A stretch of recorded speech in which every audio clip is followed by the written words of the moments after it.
Hello everyone, my name is Loco and welcome to a new World of Warcraft video. Today we're gonna be talking about the new expansion that recently got announced at BlizzCon 2013. It's going to be none other than Warlords of Draenor. In this video I'm gonna briefly discuss all the changes that have been announced for the upcoming expansion, and I'm also gonna go over a few things that I personally really like. What I'm not gonna touch in this specific video is the lore and all that kind of awesomeness, because I'm really just about the content for now. First and foremost, the new expansion will be called Warlords of Draenor. It is going to be the upcoming expansion and it will likely be released somewhere next year.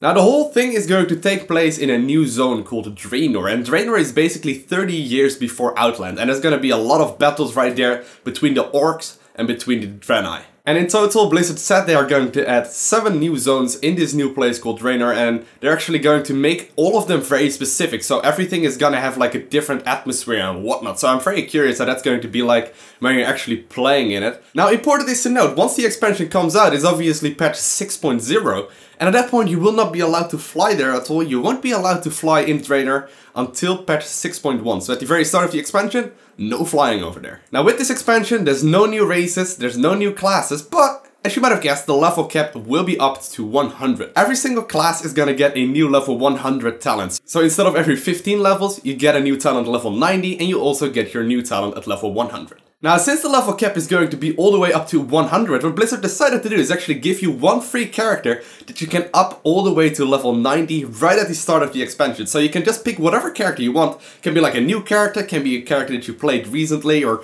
like a long ass time ago. You can just click it and it will be leveled up all the way to level 90. So you can instantly start exploring the world of Draenor. Now what this also means is that they will be adding like bags to that character, some decent gear so you can actually do the content, and probably some flight points and some bank spaces and all that kind of awesomeness, just what a regularly dinked level 90 would have. So that's sweet, you get a free level 90 character. I'm personally probably gonna use a Shaman, because it just seems an awesome class. I never really got one, but... Now, once you hit to level 90 though, with this fresh character, you obviously get a ton of abilities that are new for you. Let's say you've never played a warrior and you decide to level 1 to level 90 right away using the new system. Well, it's going to be really tricky. So what Blizzard decided to do is actually make a little bit of a so-called starting zone at your level 90. And what's gonna happen, it's going to be similar like the Dead Knight zone, where you actually get a chance to learn all your new abilities, so you actually know what is up. Now this is obviously only going to happen for the one character that you boost all the way to level 90. Now a big part of what they announced is called Garrisons, and Garrisons are basically like a little kingdom of your own that you can start creating yourself. You can actually hire servants, you can like do missions there, you can do all kinds of awesomeness. Now since this is a recap, I'm not gonna go fully in depth in the Garrisons, but be aware you can actually start your own little castle, kingdom sort of place. Next up, personally, one of my favorite things is going to be raiding. Now there won't be any 10 to 25 man raids anymore. It's going to be one thing, they will all be flexible and it will be adjustable. So what's gonna happen is that you can queue up with 10 to 25 men, or you can just go to the actual raid obviously. And what's gonna happen is that you will actually be able to flexibly get all the content done that you want to do. So let's say you're with 10 people, it's going to be scaled down a little bit. If you're with 25 people, it's going to be scaled up a little bit. Now, the bigger the group you're playing with, so if you're playing with 25 men, on average, every single player will get more drops. Now that said, this is only relevant for normal and heroic raids. What they're actually also going to be adding is called a Mythic Difficulty, and this is going to be a new difficulty that all the progression rating is going to be. This is not going to be flexible, but it's going to be 20 men that actually do these dungeons. So you can actually go to the raid with 20 people, and that is going to be the new progression rating format. So the order that the new system will work in is first looking for raid, which is the easiest, LFR. Then you get normal difficulty, then you get heroic difficulty, and then the new version that's being added on is going to be mythic difficulty. So a new big thing that they're actually adding, which I'm personally very excited about, is going to be new character models. The character models for World of Warcraft have always been a little bit outdated, except for the latest versions that they added. So the Worgen are pretty good looking, the Goblins are pretty good looking, and the Pandaren are pretty good looking, but all the way from like the Draenei to the humans and, you know, the orcs to the blood elves, it's all a little bit outdated. So what they're doing is actually make new models for every single race, from the humans to the blood elves, not including the 3 latest races, but the others will all get very new and fresh models, which is going to make a pretty big difference when you're actually walking around in the world. Next up is going to be armor changes. They are making a ton of changes to armor. First and foremost, your gear will automatically change. Let's say you're a paladin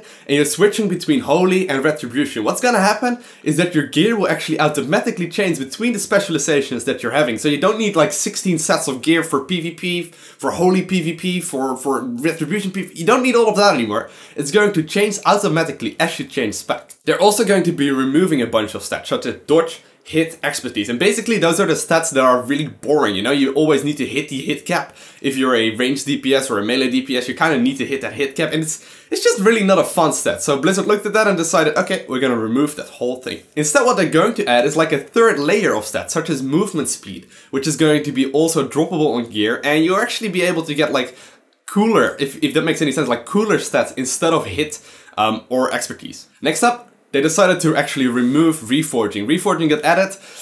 Blizzard looked at that and it wasn't really a lot of fun. You know, you kind of just make sure you hit the hit cap with your Reforging, and it's kind of a boring system all in all, so they decided to just straight up completely remove it out of the expansion. Besides that, they decided to actually change Enchanting and Jewelcrafting as well. Enchanting is going to be a lot less important in the expansion. It's most likely going to be like cool changes, maybe like a fiery sword or whatever, and not like a mandatory change where you actually need to have this certain enchantment on your weapon just to be, you know, optimal. The same goes for Jewelcrafting. They're going to remove socket bonuses, they're going to remove a whole lot of gems in general, and meta gems will be completely gone. So gear changes, kind of a lot, but it would all be a lot more fun. At least that's what I assume. Next up, a little bit of a more boring subject is going to be bank and backspace. And bank and backspace is going to be changed quite a bit as well. What you will actually be able to do is actually sort your bags automatically. So you don't actually need a an add-on for that anymore. You can just do it straight in the Blizzard UI.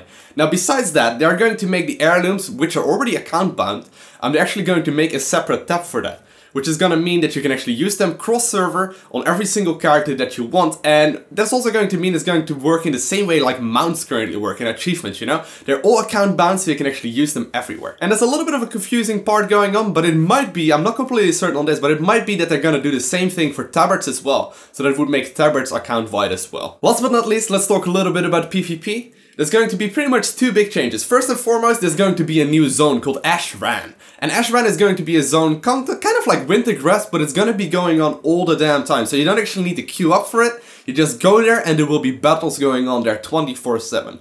Now, that is a change I'm very excited about, but the next one is going to be really cool. It's going to be none other than the trial of the Gladiator. And what this is going to do is actually send you to a zone where you can just pick the gear that you want. And obviously it's going to be the highest level of gear, and you can just go up against people that are also picking their random gear. So at that point, gear is completely out of the question. Everyone is going to be maxed out in those kind of situations, and you can actually fight against people in a separate arena form where you can actually battle against people that are having equal gear, so it's all going to come down to skill. Whereas currently, obviously, when you're doing arena, you're capping for arena and whatnot, you're sometimes up against people that just have, you know, either really terrible gear or either very amazing gear, and you just get ruffle stomped, or you're actually ruffle stomping them. So Trial of the Gladiator, something I'm personally very excited for. And that's pretty much it for the World of Warcraft expansion.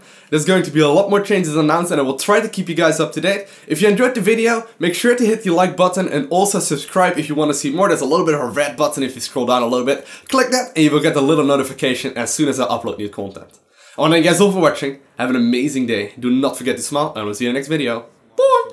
Anyway, it's going to be a Zerg versus Tyrant. Now, for anyone wondering who is Dragon, Dragon is a really high level Tyrant player. He used to be like top 16 Grandmaster.